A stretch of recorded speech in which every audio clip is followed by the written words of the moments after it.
আসসালামু আলাইকুম প্রিয় দর্শক ভাই বোনেরা, আপনাদের সবাইকে জানাই আমার গার্ডেন চ্যানেলের পক্ষ থেকে অনেক অনেক শুভেচ্ছা। আজকে আমি সরষের খোলের উপকারিতা সম্বন্ধে আপনাদের সাথে একটু আলোচনা করব।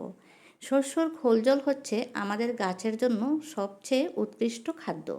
সেই খাদ্য দিয়ে দেখুন আমার গাছগুলো কত সুস্বাস্থ্য হয়েছে। এই সেই সরষের খোল।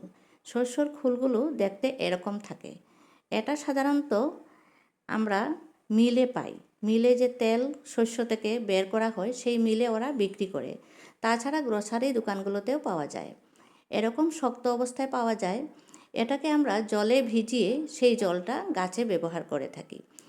সেটার উপকারিতা অনেক বেশি, কিন্তু অপকারিতাও রয়েছে যদি আপনারা ব্যবহারের নিয়মটা সঠিকভাবে না করেন। এটা 50 গ্রাম পরিমাণ 1 লিটার জলে দেয়া চলে। তারপরে সেই জলের সাথে আরও 9 লিটার জল মিক্স করে 10 লিটার করে নিতে হয়। পাতলা করে যদি না দেন তাহলে কিন্তু গাছের ক্ষতি হয়ে যাবে। গাছের যেমন উপকার হয় ঠিক তেমনি উল্টো পাশটাও আছে।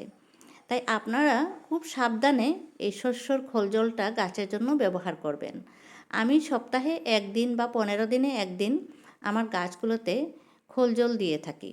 খোল জলের চেয়ে বেশি উৎকৃষ্ট গাছের জন্য খাদ্য আর কোনোটাই নয়। দেখুন আমার ফুলকপি গাছগুলো কত হেলদি হয়েছে, অনেক সুস্থ অবস্থায় আছে।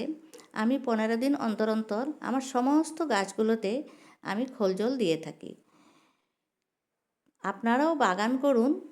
যদি আপনাদের বাড়িতে একটুখানি জায়গা থাকে তাহলে বাগান করুন, শরীর মন দুটোই সুস্থ থাকবে।